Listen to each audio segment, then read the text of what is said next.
Hello everyone, this is China Paradigm, where we, Daxue Consulting, interview seasoned entrepreneurs in China.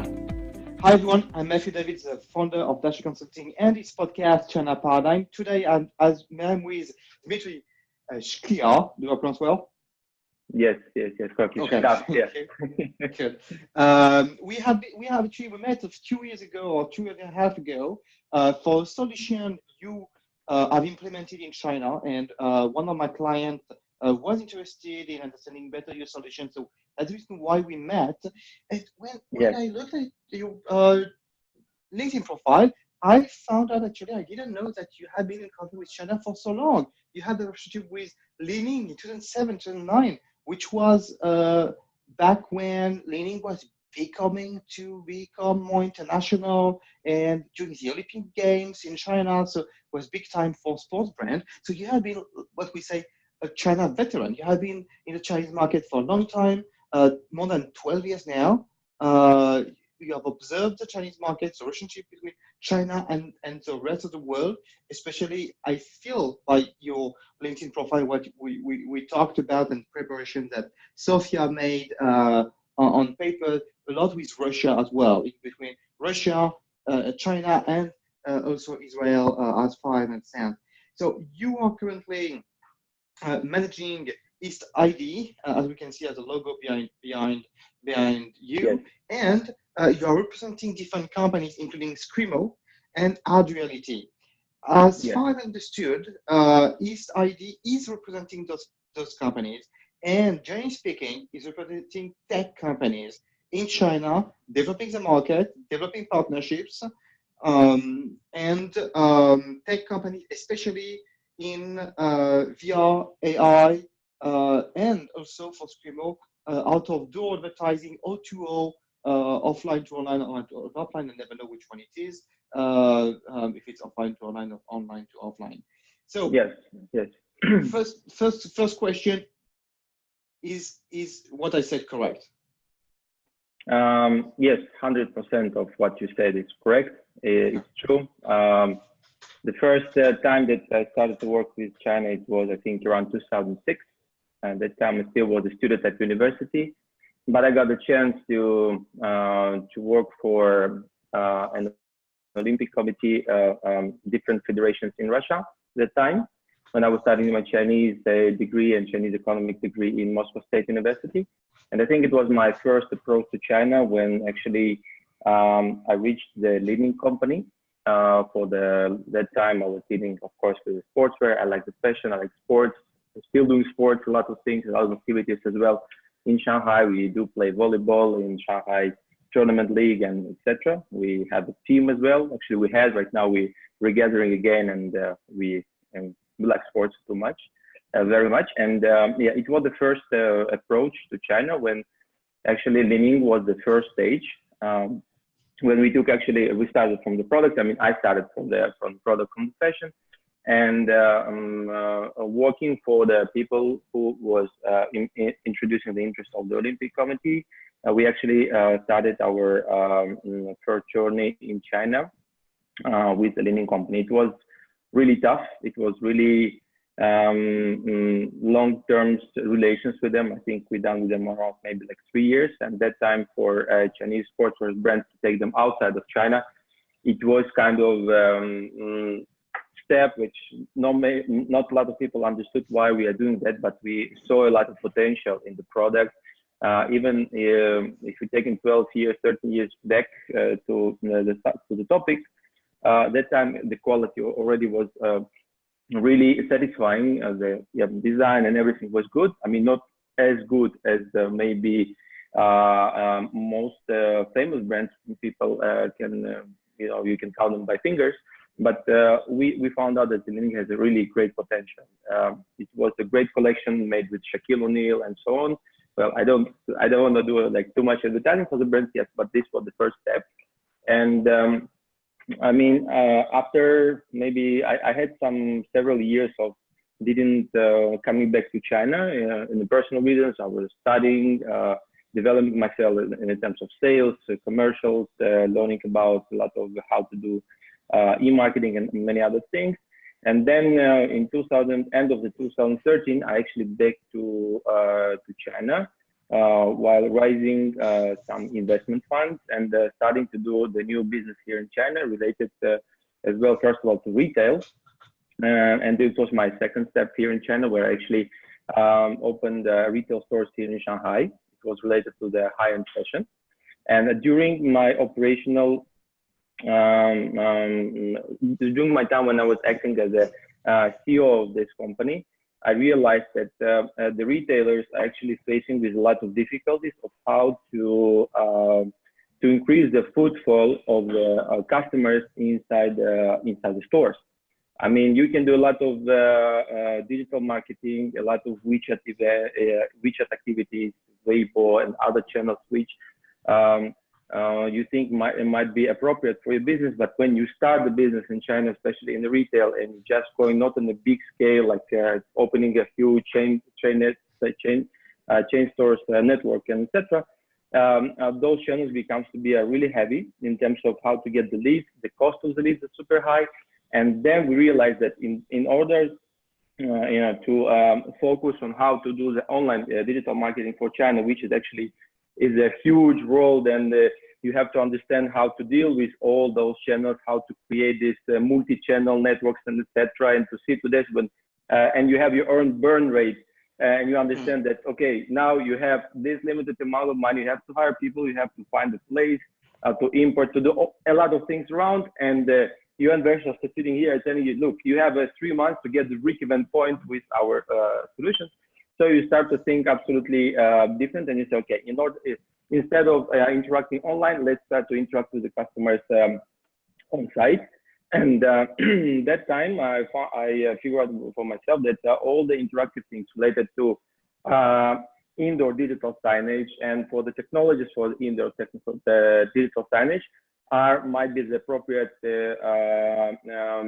key for success in some part of the day-by-day business in stores, and it's going to be a great channel as well for the indoor advertising.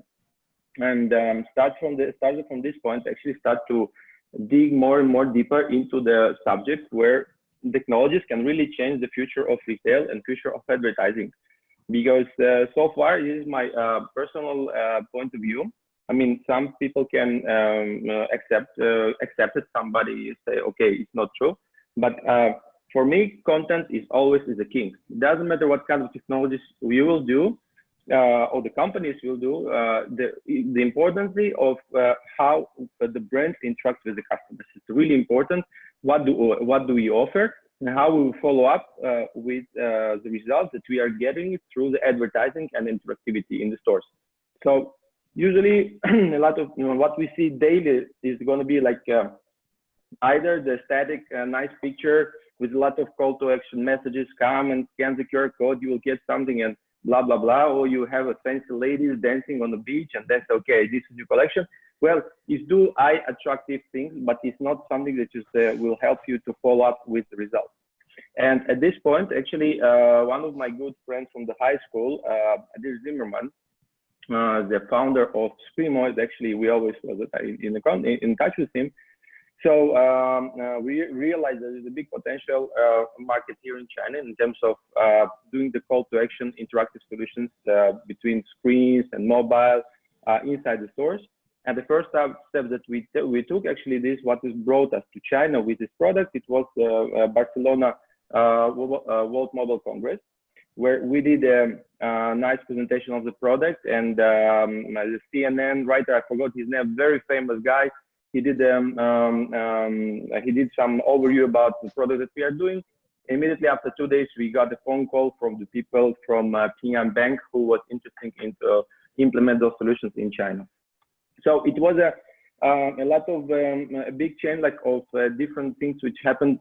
Let's say in the really few short time, like 3-4 months, when it brought us to China with the solution. So in 2015, when we started the way with the technologies here in China, we understood that there is a huge demand for the technologies related to the communication between brands and customers. But the thing is that nobody knows actually how to follow up And instead of it will not be enough only to have this technology, but as well need to give a lot of push and support for the customers, actually how to create the right content. And it was quite challenging. It was quite challenging because we didn't that time we didn't understand, and even now sometimes we don't really understand what features for design or what let's say animation or let's say some kind of specific call to action in Chinese will be eye-catching for the Chinese customers, because from province to province some features for design and for communication between brands and customers need to be considered based on the holidays, locations, I don't know, local heroes, local trends. So it's a huge work behind not only just providing technology, say, okay, done and done. So yes, we done a lot of, not a lot, but many successful cases, even if you're talking about the business, on the business side, with the technology, which we call actually Screamo. And we put our solutions, let's say, in Shanghai Coca-Cola KO Labs, is a digital laboratory for Coca-Cola location in Shanghai, when actually all the bottlers from the Coca-Cola, they can come and learn about different technologies. We done some nice projects with Li and Fang Group, for example, in terms of implementing our solutions for their brand. Moreover, we established a great relations with Shanghai Media Group for the bus stations, where the guys was about just to implement our solutions for the Screamo. And going on this direction, I decided to follow up with the and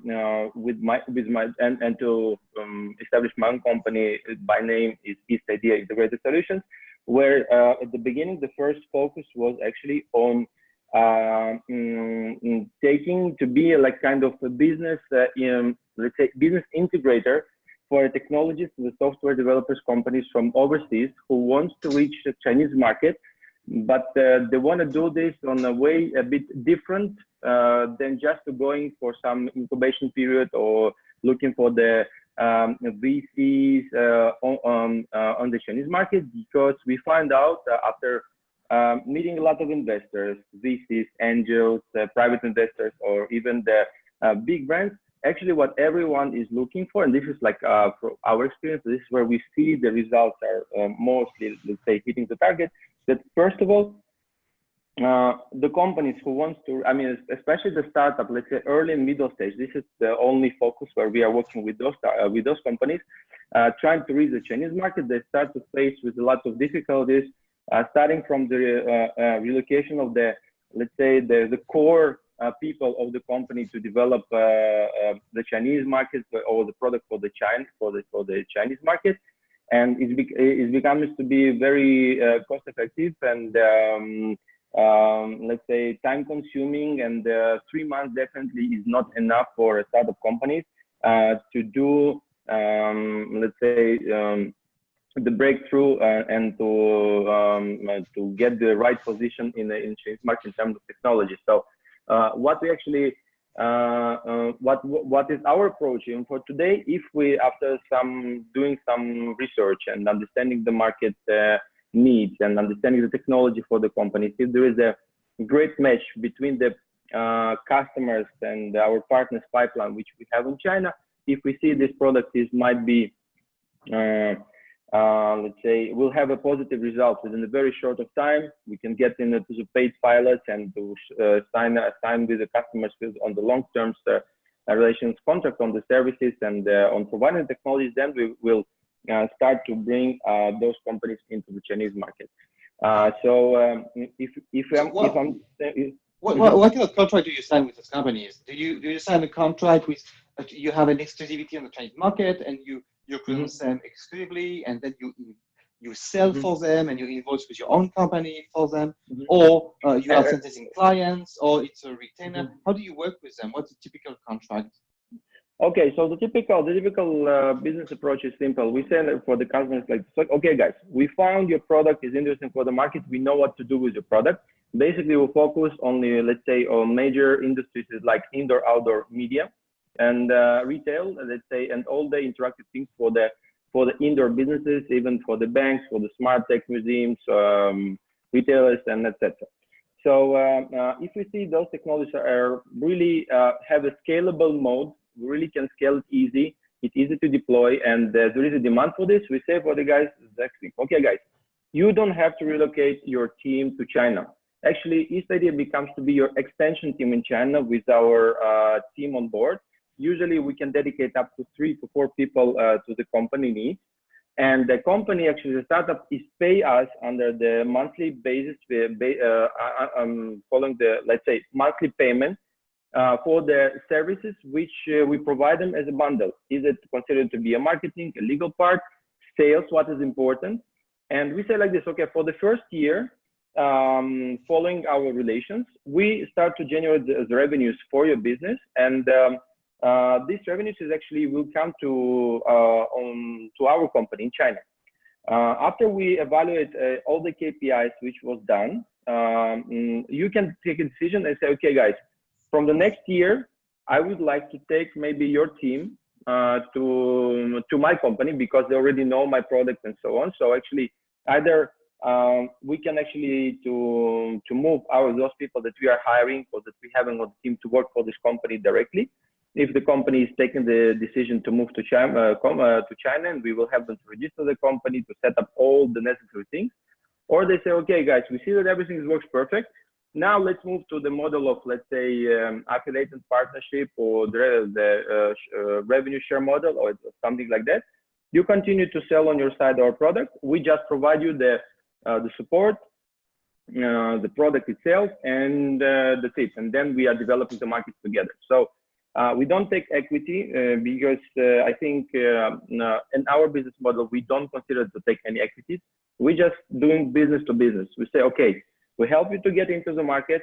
You pay us for this. We don't take any commissions, any interest or whatever. After 1 month, we're sitting down, we see all the KPIs are done. You decide either you want to move by yourself with the team. We can actually sell our team to you. Yes, please.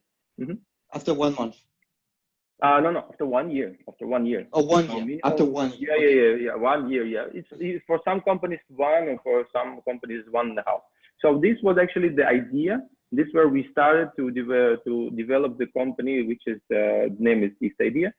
And we found out that after 2 years almost after 3 years of operation, we started to get more and more requests from our customers for additional technologies. Like if you're talking about the VR technologies or the, let's say, the same AI technologies and etc. So we brought another companies. One of them is a company, Ad Reality. It's the AI-based digital signage solutions, where AI-based digital signage solutions. Okay, digital signage examples? Yeah. Yes, absolutely. So what is actually digital signage? Digital signage is all the indoor and outdoor media, digital screens, which are operated by some content management system. Okay. I mean, you go to any retail stores, you see all the screens inside the subway or airport. Those are the media, digital media spaces, which are operated by different software providers, let's say like this.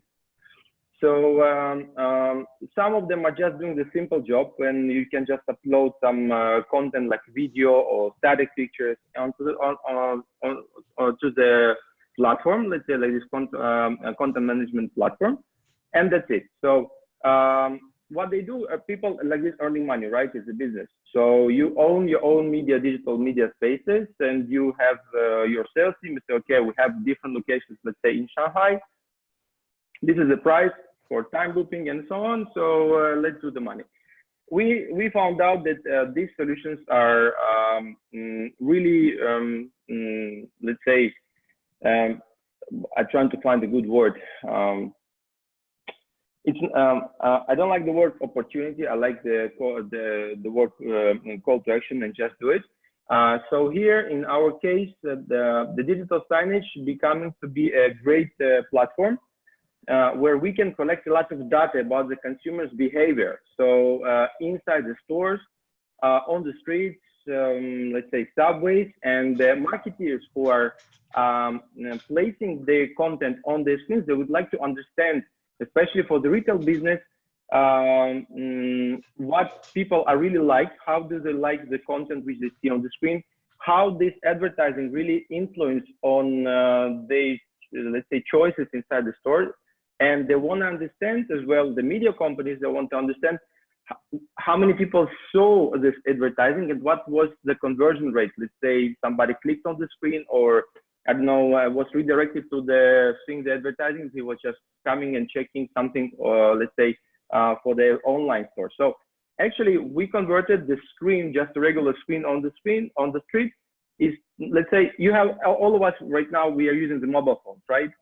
So mobile phone is interaction between, let's say, you as a person and let's say Taobao platform. So right now the Taobao, they know almost everything about what do you prefer, what was your last product browsing, and etc. So what we are doing, we're actually doing the same thing, but for the big screen, when we can interact with many people at the same time. We can take the, let's say, estimated numbers of visitors in different locations and provide it to marketeers and influence on the behavior of the customers inside the stores by, let's say, special technologies like face detection, face recognition, Wi-Fi analytics. We actually can see how, and based on this collected data information, we're actually delivering the content on the screen based on the what actually our let's say through our little cameras we see who is in front of the screen, if it's man, woman, or kid. Okay. So it's targeted advertising. This is what we do. Simple question about this targeted advertisement. Yes. You may not have only one person in front of you. You may have a man, woman, old person, a young guy. How can you harmonize and have something to show them in common when you have different faces on your screen? Okay, this is a good question. So we develop, and this is where we come in with the technology. We develop our own engine, which actually works with estimation. Let's say if the system will see, let's say, usually people need to understand that the camera, let's say, if you're just talking about the technology, simple camera, they have an angle of the viewing angle, right? So in front of the viewing angle, based on the many tests that we've done already, and this is what we see, like the reaction of people, usually camera can catch up to 8, let's say maximum 8 people standing at the same time in front of the screen, or in front of the big screen, for example. We are not talking right now about the shopping mall, because some people consider that if you put the camera in the shopping mall and you put the big screen, something will go off. No, usually it doesn't work like this. So, but if you're talking about more small spaces or like retail stores, or even the subway, usually in front of each big screen, it should be, let's say, 8 people watching on the screen at the same time. Let's say maximum plus minus 8 people. So based on this, as the assumption of this number, what we say, okay, if the system recognizes among those 8 persons who are watching the screen right now, it happens in 200 milliseconds. It's just, you can imagine I do like this, or just look on the screen, it's already catch up all the face features, and based on that, building up all the campaigns.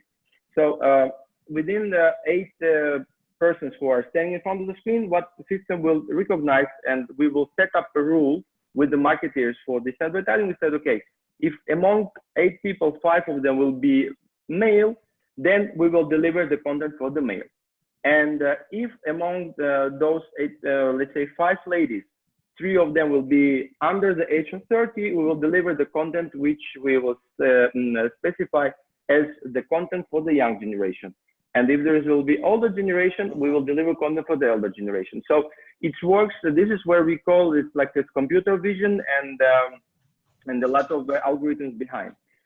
So in that case, marketers, they just need to set up a plan. Let's say they say, okay, guys, on those locations, or let's say right now we have over 25,000 stores operated on our platform already. Only in China, we connected plus minus only within 1 year over 7+ projects with our technologies. So right now, what we actually can see that marketers, this is what they're interested into it. This is the best interest that we'd like to have and to understand what's going on in the stores in terms of advertising, because For many advertisers, marketers, it's, let's say, it's a black spot of non-understanding how to interact in retail with the customers. Let's say we know a lot about online, but for the offline, it's totally, let's say, companies investing billions of dollars. Just if you are talking about the software and digital signage market, based on PwC, the latest report, I think the size of the market is around $20+ billion, and only the software is the market size is about $4 billion. So China is developing rapidly. You can find as well solutions for what our Chinese developers are doing right now. You already have the digital signage in widgets, for example, and this is the future which we really like. For example, imagine, let's say, I want to greet my wife with our anniversary. We walking on the street, I just taking out my WeChat. I see the empty screens on the street, and I want just to send her a very nice picture message on the street. I just pay by my WeChat for 3-6 seconds to deliver a message on the street, on the big screen. When I'm passing by, I just can set up a time, and then voila, I'm passing and say, hey, I don't know, happy anniversary or happy birthday, and it's to say, what? This is the present on the screen. This is the future. Or the hairdresser, which is at the corner, could tell you, here's the address, come to meet with me. Even if the locations are perfect, making some a bit more remote locations more easier to be found. Yes. Yeah, there's certainly a lot of potential in it. But I on the opposite, how come we don't see that everywhere? I mean, it's very rare so far. I've seen some interacting screen on some in some places in Shanghai. One is Hong Kong Plaza. There is a screen where people interact, play with the screen. I think you can scan a QR code and so on. This is maybe more actually in the extension of Screamo. This is where we started. Yes, but I will follow up. Yes. Yeah. So So my question is, are we talking about the future? Are we talking about the present? Are we talking about something which is implemented now, where we find models, there is really a momentum on it, where people have found a way of, companies have found a way of interacting? And in this case, I would be interested to know some specific cases. You mentioned Coca-Cola, the Enfant Group, Shanghai Media Group. Or are we still talking about something which is experimental? Something which is in the making, and we haven't found a very duplicable and a model where we can find every mode. What's your feedback? Because so far I've seen it, but rarely. First of all, I do agree with you. So about the interactive technologies, like for example, what we offered with Screamo, those solutions was not precisely scalable as we wanted to be in China, because of the different technology issues and a lot of let's say arrangements and on the technical side with our customers. So Screamo became to be for us a product which is, let's say, based on marketing events for the customers at the point of sales. Okay, this is the one approach. What we are doing, let's say, with Ad Reality is actually on a daily mode.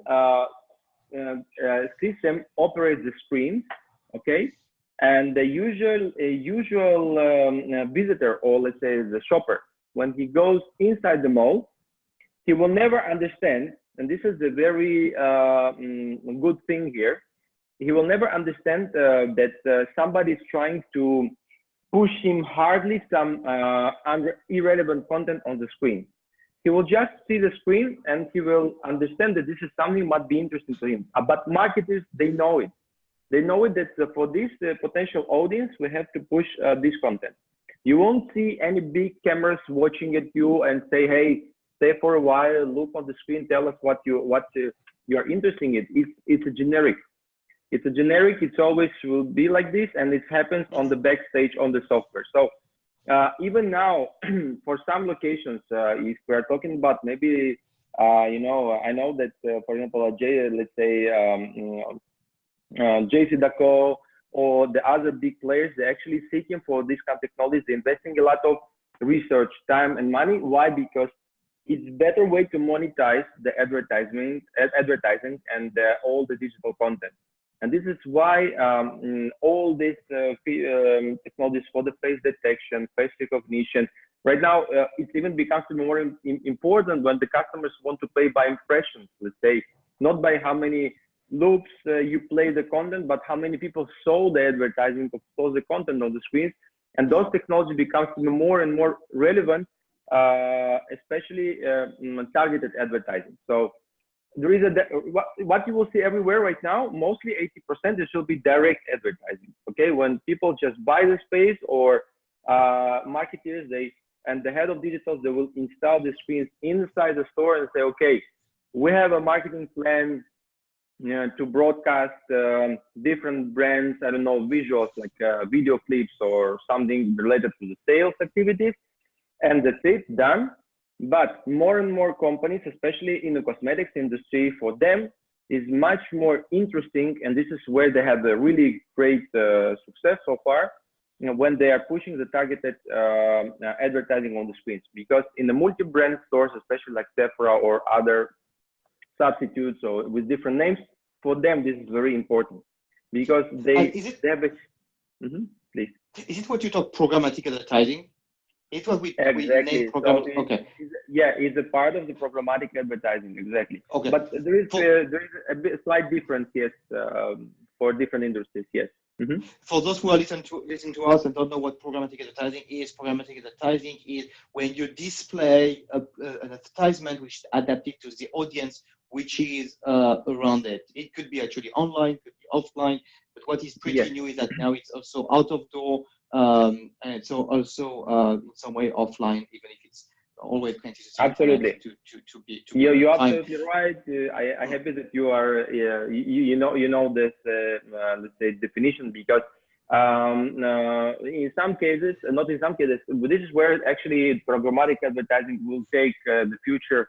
Indoor and outdoor media is actually that all advertising will becomes to be not just to be to pay in advance, let's say for 1 week or 2 weeks to place some content on the screen, but the next step of this it's going to be the bidding system. When the big players like Google, Baidu, Yandex, they are actually seeking for those solutions. But the one thing is missing right now is a huge DSP provider, the digital signage provider, meaning that the screens need to be connected into the one network, big network.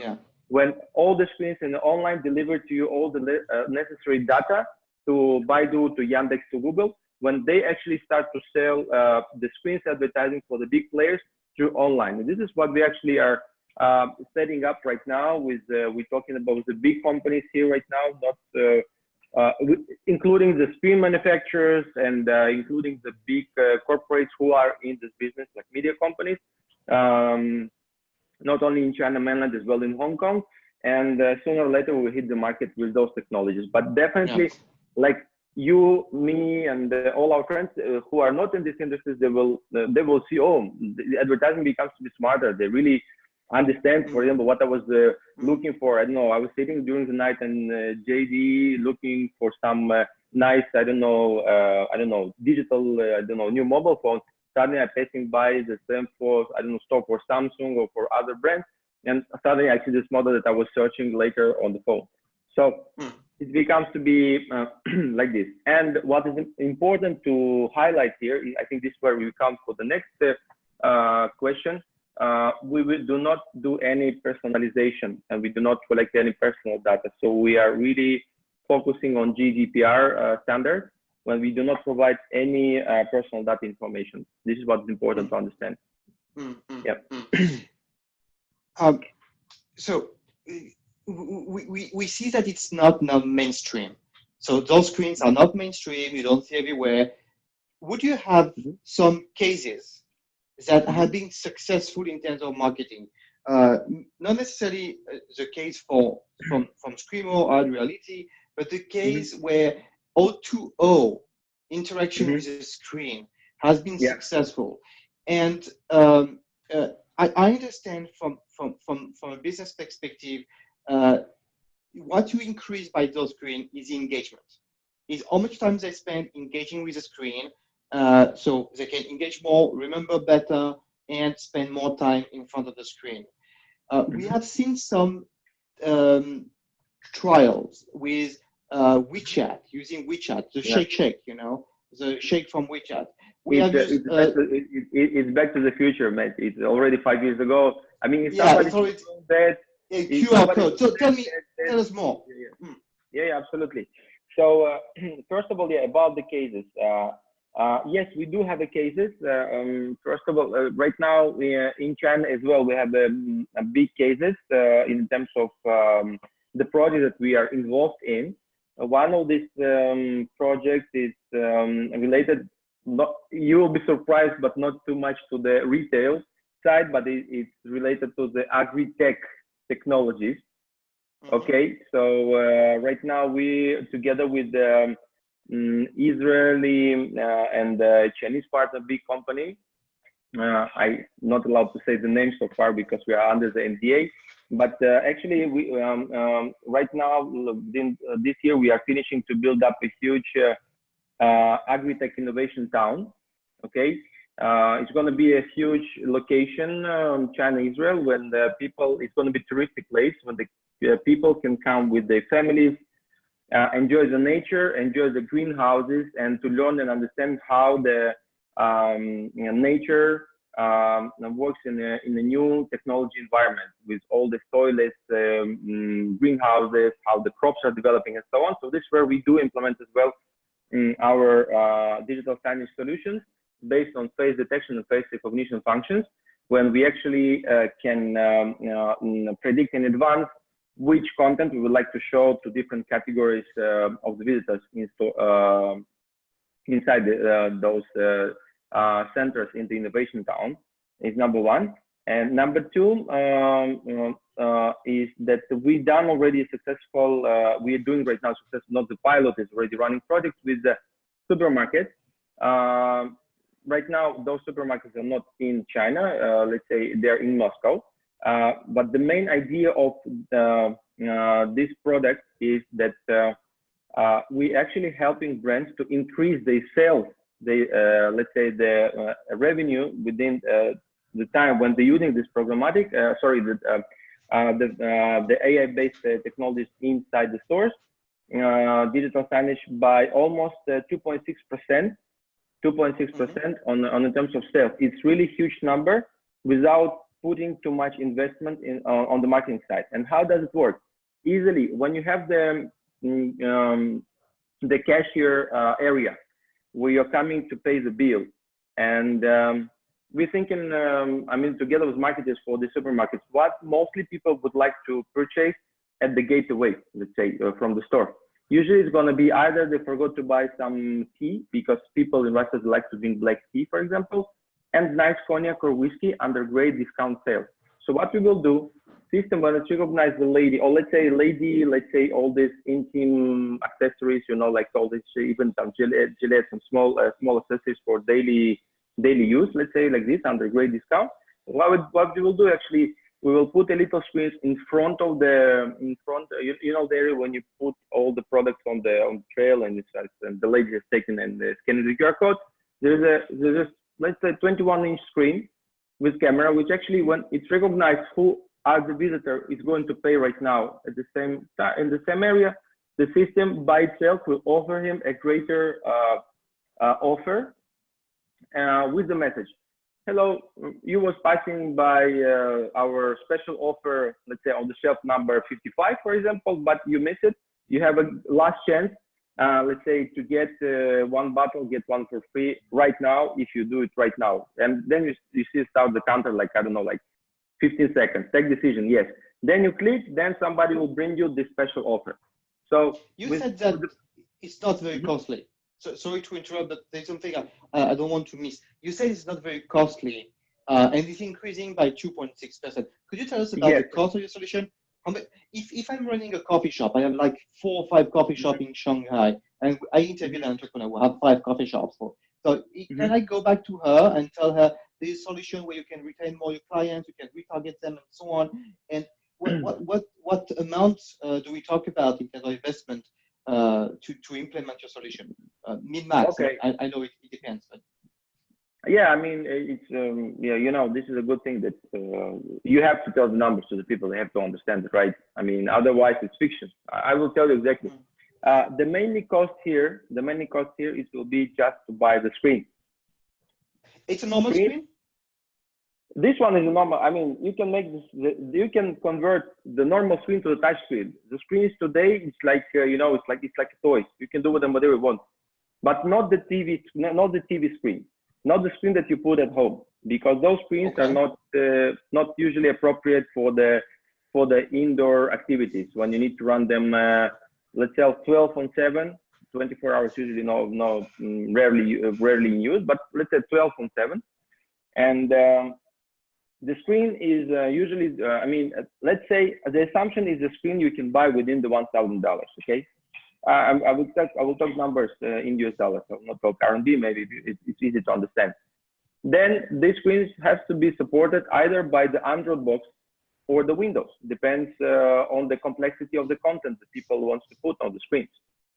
Usually people choose Android or Windows. So this is most common. Some companies still using Linux, but it becomes to be more and more complicated in terms of scalability of the business. Okay. About Android, is it difficult to implement in China? Do you have limitations for Android in China because the Google solution? Absolutely no. Absolutely no. Okay. Because usually those screens they come already with the Android system on board. Okay, it's like Unibox, and the manufacturers already they have the license for the Android. They are just selling together with the software. What we will do from our side, on Android operation system or on Windows, we will just install our own media player with all the features on board. And the camera, you don't need to buy the special camera. Cameras can come together with the screen already. So let's say hardware will always be over 80 to 85% from the cost for one location. Okay. Oh, really? So. Yes, because software is, I mean, this is the true number. If somebody will tell to you that you pay for software much more than you pay for the hardware, it's not true. Usually hardware, it takes the biggest budget, okay? And the rest you will do, we will support with what? This is where we actually come to help as well to this kind of technology company. For our customers in China, we do the system integrator support as well. Meaning that we will help to the brand to purchase the relevant screens because we do understand the technology, we understand the pricing of the market, and we actually can bundle all the solution, even in terms of design, fixturing if necessary, because today it's not enough to just put the screen. It has to come with a nice solution. This is what you will see in Nike, Adidas stores. They're doing amazing job. I'm still learning about, and the companies as well coming to us with our solutions for the software, but I must tell you that designers for these brands are doing super good job. I mean, you see how they're trying to build up all this, let's say, reality and feeling, and this how they do the promotion for the new brands. It's really exciting. Really exciting. It's beautiful. So for those kind of installations, of course, they will pay much more for the design fixturing and all the rest, but they will use the cheaper screens, let's say. But if you are talking about, let's say, coffee stores, coffee shops, or let's say cosmetic beauty boutiques, or maybe some fashion brands, and etc. So usually the price per one location should not exceed, let's say, $1,500 US dollars, and this will be super high if I tell you already. Okay, so 10,000 RMB, 1,500 US. You have the screen and the solution itself. Exactly. Okay. This is So, and if you do the calculation with the renovation cost and so on, I mean, how the retailers work? They really need to understand how the square meters, how much it generates for them the revenues, right? And imagine this: that you don't have the big space, but you have a lot of stock, you have a lot of SKU. Screens are the good place to sell your stocks on the best site, and this is how you can bring them online as well. technology-wise, I have several questions. The first one is, Yes. maybe I'm going to ask the several questions at the same time. The Sure. first one Sure. is, do you only use facial recognition, or you also use beacon technology, the Bluetooth, the Wi-Fi, data you can connect with a phone, because everyone has a phone on himself or themselves? And secondly, you mentioned at the beginning, when we were talking, that one of the difficulties with China is technological. It's not about the market. It's not about the regulation, which actually I'm a bit surprised, because I think regulation would be a slower. But you said it's about technology, so I'd like to understand more about why technology is an issue in China, which as a fact is the case. Otherwise, Facebook, Google would be very present here, but they are not present here because of regulations. And then after a new standards, also technologies have been developed within the Chinese market, which has become making more difficult for them to re-enter or to make it big in China. Even if they could now, it could be more open. So two questions: do you use only facial recognition?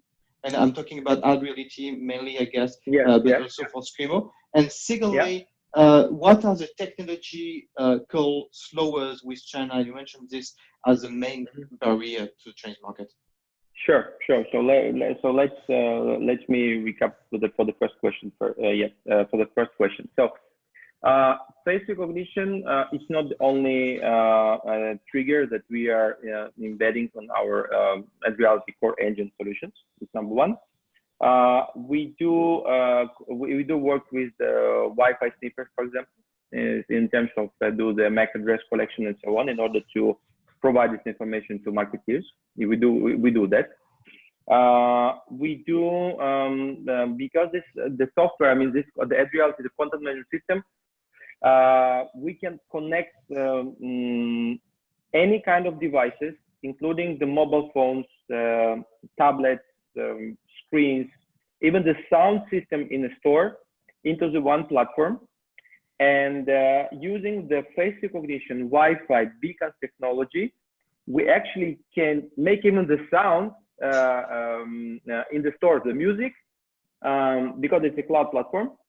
We can spread all over the stores for one brand.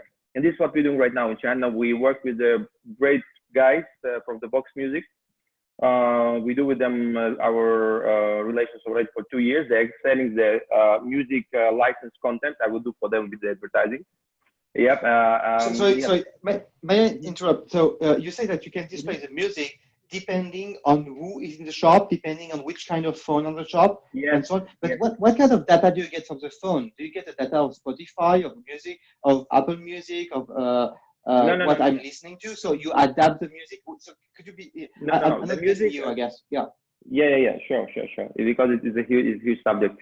The sound, I mean, the sound that is the music content that you hear when you get inside the store.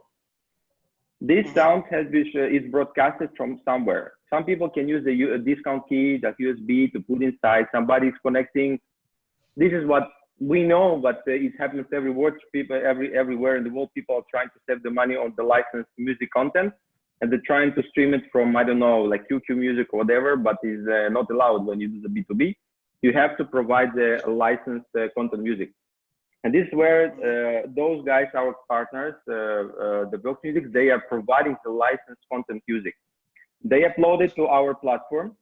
The platform is support because it's a SaaS version, so you can actually spread it all over the different stores everywhere. Like so let's say you have the coffee stores everywhere, you can play the same music, same location, just using let's say our cloud, and just we will provide some special, let's say, tablet or the player for this. You just connect with the jack to the amplifier and done, it works. But everything you control on the cloud. So for some of the customers, if they want to do like special content, let's say for different events inside the store, let's say they want to greet, I don't know, like VIP customers, or they want to, let's say they want to play some special music when there are more, let's say, more ladies in the store. So the face recognition becomes to be as well as a trigger. So we can, once we recognize, remember I told you, I just mentioned that if we see the number of people standing in front of the screen, so we realize, okay, so more of them like female, what we will do, we'll just change on all screens content mostly related for the female, and we can put the, let's say, Frank Sinatra, nice music, something, I don't know, Only You or whatever, you know, or if it's going to be men, then we can put the Guns N' Roses immediately, something which makes people more to feel like, okay, something more relevant. So it works through the triggers. So we use a lot of triggers on the platform, and this is like the Edge Reality all developed platform when we connect all kind of devices, and they will be communicated in between. Meaning that you can use inside the store even your phone, for example, as a store manager, and in real time you can change all the environment by making several clicks on your mobile phone, because everything is in the cloud, so you can control everything and do whatever you want. So face recognition, yes. Wi-Fi, yes. Beacons, yes. Different lift and learn technologies, yes. Everywhere when we have a interaction between the beacons, Wi-Fi, NFC, and all this kind of devices, yes, everything is doable. Yeah. For people who listen to us who may not know Beacon, just one mention that Beacon is a small device, which is now equipped in most of the malls, public areas where there is business for the time, airports, transportation, trains, I believe, train stations, mall, department stores, which is actually trying to connect with the Bluetooth of each phone to know where you are. So it's geolocalizing your phone, not much more actually, but geolocalizing your phone. So it helps to know the traffic, it helps to know where you go, it helps to know how much time you spend in each location, not individually, but more in crowds. And the thing is that because now you have more and more what I'm at now, which is a Bluetooth headphones, people have their Bluetooth open. So more and more people have their Bluetooth open. So now it's more and more trackable. And I think 3 or 4 or 5 years ago, it was more difficult. So that's Beacon, and that's what you are using to see where people are and how many people are in the shop. Okay. Exactly. Yeah, I mean, Matthieu, you're amazing. I mean, you know all these details. It's super cool. I mean, about the beacons technology. Yeah, I agree with you. Several years ago, 3, 4, 5 years ago, the beacon technology was kind of hit, but nobody wanted to use it too much because when you have too much beacons in one location, the signals interferes with the signal, and then you lost. Now, beacons have been upgraded to the new versions. Of course, they're more expensive. Of course, people not using them so much, but again, I think there's much more opportunities with beacons and the Google, because this is where they want to be connected together, because it was a lot of, I remember it was a big story about that the Google wants to implement more and more beacons in the daily life, because this is how they will get all the Google users worldwide to be connected better. But I think in China, for the beacon technologies, I don't know, I didn't see too much really working, because everywhere when people want to implement beacons, especially in a crowded area, it's useless, definitely useless. But Wi-Fi sniffers is really work. It's really work, because this information you can use immediately. You can use immediately. It's not personalized. It is not personalized data, because MAC address, each phone has its own MAC address when you want to be connected to Wi-Fi. When marketers need to understand what advertising is showed on the screen, and we see what MAC address are around the screen, we immediately can put some nice advertising on the browsers or the Baidu, whatever, to the same MAC address owners, and then they when they online, they can see something that they already saw on the screen. So yeah, it's like we're trying to keep it really transparent and open, and this is where we come to the challenges in China. To this question. Okay, so the technology challenge in China is like this.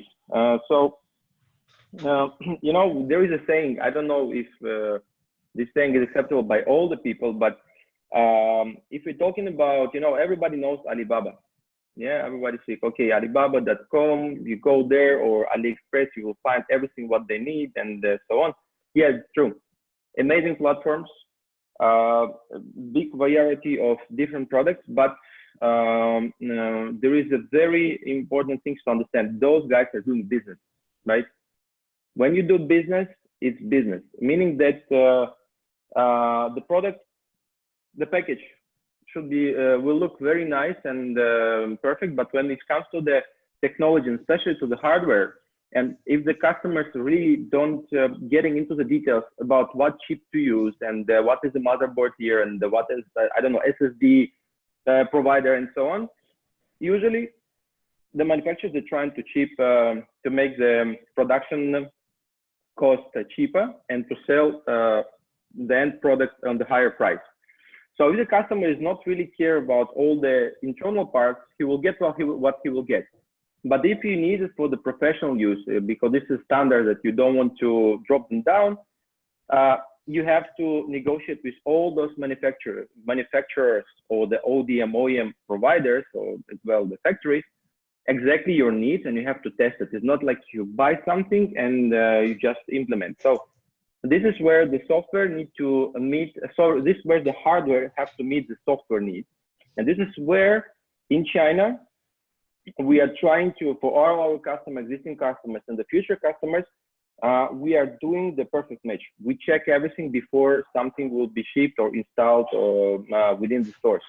Why is it more difficult in China? Sorry? Why is it more difficult in China? Why? Because you were saying that China was a bit more difficult in terms of technology. You had some technological barriers to enter the Chinese market. My understanding from what you were saying initially was that we don't use maybe the same language of coding. We don't use maybe the same, for if there is a Google API inside it, you cannot use it, so you have to change it. You have to change to Alibaba or WeChat API. But you are more talking about finding the hardware. And why is it more difficult in China? Or checking the hardware? Yeah. Okay, yeah. So it's okay. I will explain to you why. Okay, so we don't see the problem here in China, well, let's say with the coding or developing some software. I mean, the guy is doing here a really good job so far in China. We know the good parts and we know the bad stories about developers in China, right? I mean, just open internet, you will find all the relevant stories, even related to the Google, for example. So where we do see the problem even here in China is about the final quality. Let's say the deliverables, the final product delivery. Okay, I mean everyone, including you and me, if you want to buy some final product, we will expect that this product will have a long lifetime, right? You don't want to change this product after 1 year or 3 months of usage, right? Because you already pay for this month. Nowadays, the products, even in China, are not the cheap that people are thinking that if you buy it in China, it's going to be cheap. I mean, all the professional equipment, it still has its cost even for China. And the installation cost and the maintenance cost are not cheap in China anymore. I mean, I can tell you that if something has happened, let's say on my side on location, let's say another city, and I have to call to my support technical guy, I might pay him for one visit of this location. It doesn't matter what he will do. I have to pay him at least 600 RMB. Because which is like $80,000. $80, yeah, about.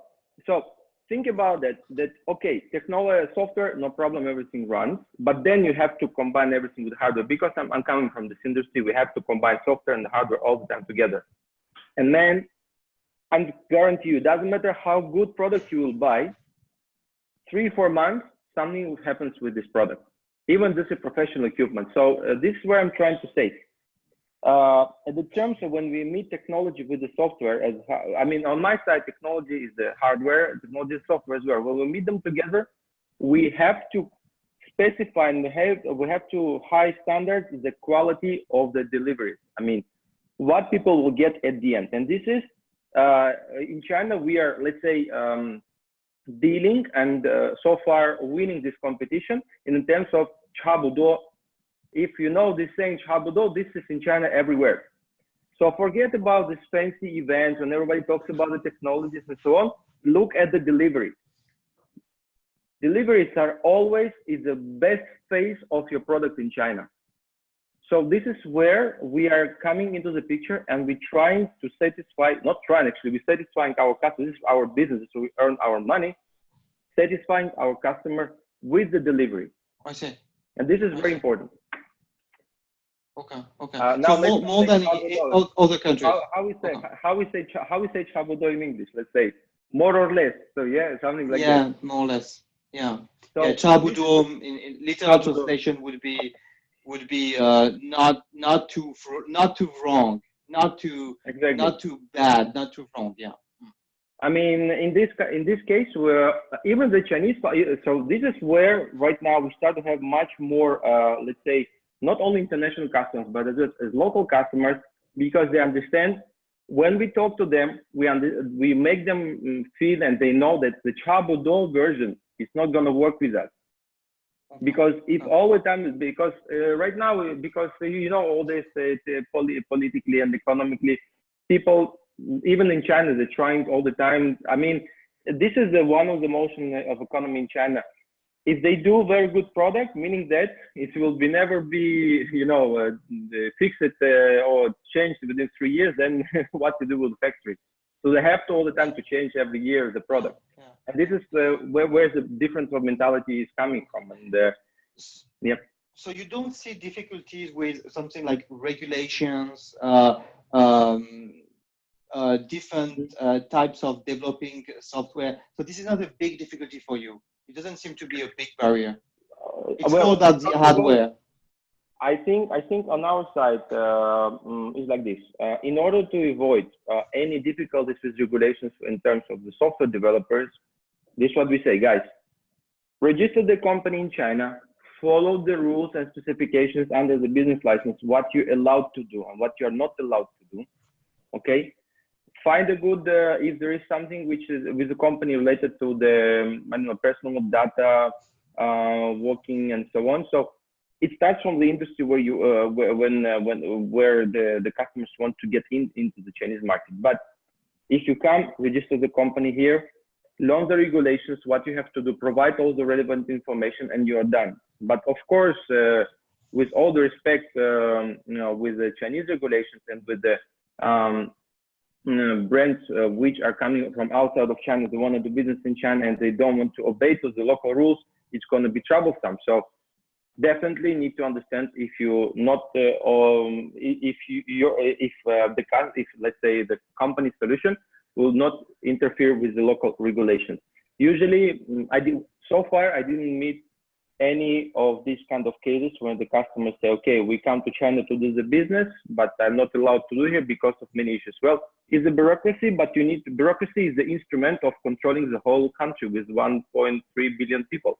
So this is the instrument when you have to follow up with the rules. That's it. I mean, we talk about the device, we talk about the software, we talked about the infrastructure. Yeah. I feel there is one brick we haven't talked about, which is a missing brick, is the companies which are going to design the campaign, which are going to design the engagement. They are web agencies, branding agencies. Do you feel it's mature enough? Do you know some companies which are actually specializing on that? What's the development stage of this industry on the service side, the ones designing? Okay, this is Matthieu. Thank you very much for this question. So, yeah, I think this is where actually this industry is coming to be interesting, even for our company, because when it comes to the terms of the content creation, of course, let's say production, video, VR production, advertising production, video agencies, or it will be the agencies probably. Those are the companies who are working with the big brands. Usually, if you're talking about the international brands, I don't know, like let's say I don't know, Yves Saint Laurent or L'Oreal or even the Coca-Cola, they do cooperate with the 4A companies like I don't know, Starcom, Publicis, all the rest.